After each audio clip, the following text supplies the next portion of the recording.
Alright, in this video we're going to be going over what's inside a lumbar puncture kit. We're going to go through all the elements, their application in the procedure. So stay tuned and familiarize yourself with what's inside. Okay, we got our kit open here, and we've got our fenestrated drape.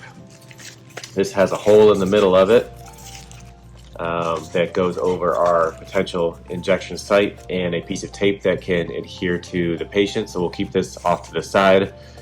We've got 3 sponges. We'd use some iodine. It doesn't look like that's included in this kit, but we'd use some iodine over our marking site, and that's what these 3 sponges would be for.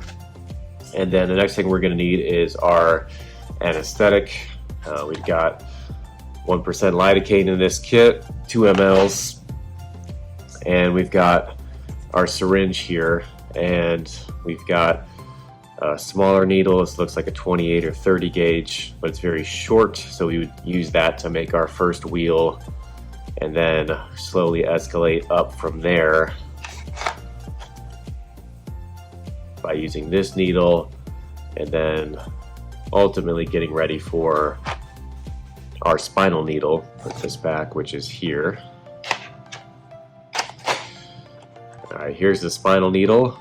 It's not very long, so if you had a very obese patient, you may need to get a bigger needle than what's provided in this kit. Make careful note of your orientation of the bevel, depending on which way your patient is positioned. And very important as you're introducing the needle to pull this back and to see if you're in the CSF space yet. And then make sure you resheath this as you continue to move forward. And then the other big tip is to make sure this is in while you're pulling the needle out. It limits the amount of spinal fluid leakage and limits the risk of any hematoma, as well as a spinal headache. Alright, so there's that. Now, if we were going to measure the opening pressure after you got your spinal needle, take this out. We would attach our 3-way stopcock.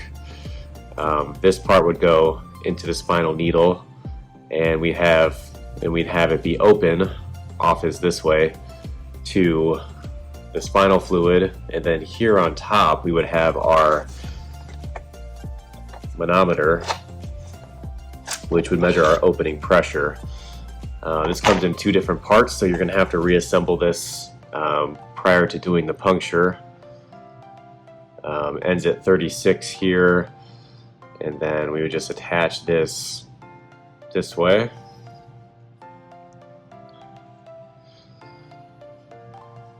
And then it kind of accounts for this gap, and then starts again at 39. But when you get this ready, you would attach it up here, and then as the CSF comes in here, it's going to come up your manometer. You're going to measure your opening pressure, and then you would just turn it off so the spinal fluid can then come down and then out into your tubes. So let's put this back.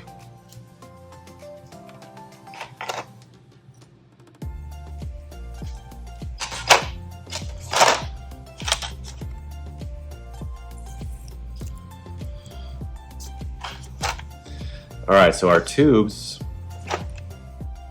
if you notice, they're labeled 1, 2, 3, and 4. So we would get our tubes set up. You only need about 2 cc's of CSF fluid per each tube, and you're really only measuring the first tube and the 4th tube when you send it to the lab. And over here we've got more draping, and then we've got some labels for the specimens that you could put in here, and then a band-aid as well.